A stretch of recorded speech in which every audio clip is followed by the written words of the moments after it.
Paano kung hindi nakuha ni Pag-ibig member ang kanyang tab at earn dividends for a long period of time, like 10 years or more?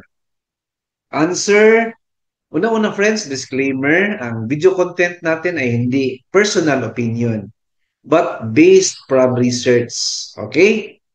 So ito na po yung sagot.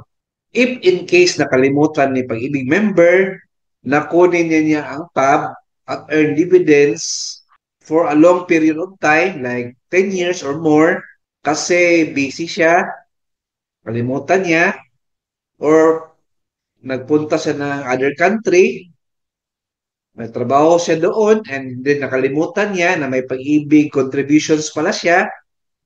Remember, yung tab, total accumulated value, yan yung Pag-ibig contributions at employer's counterpart.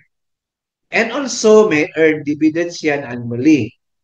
So, makukuha yan ni member at age 60, 20 years member or membership maturity, health reasons, critical illness, insanity, or death of a member. Yan.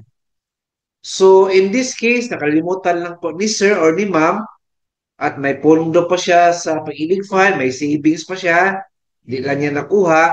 So, ang tanong, makukuha pa ba ni member ang kanyang Pag-ibig savings and contributions and dividends? Answer, yes. Opo, kasi hindi yan mawala sa system ni Pag-ibig Fund. Once na may pondo pa siya, considered siya na member ni Pag-ibig Fund. Pero ang status niya is inactive member kasi na-stop na po yung contributions niya, wala nang movement, wala nang activity, pero ang contributions niya nandyan pa rin at nag-earn pa rin ng dividends annually. So ngayon, kung gusto niya kunin na remember na po niya, punta agad siya sa Pag-ibig Fund. Nearest Pag-ibig branch na malapit sa kanya, of course, doon siya mag-file for Provident Benefit Claim.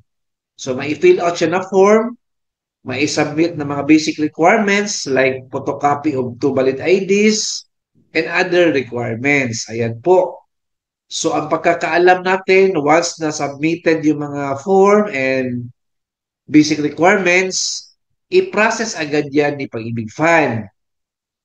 More or less, 20 working days po yan at may cheque na po si sir or si ma'am. Ayan po. Alright? Hope na nasagot ang question. Please like, share this video, and subscribe my YouTube channel. Thank you, God bless, and 2 thumbs up.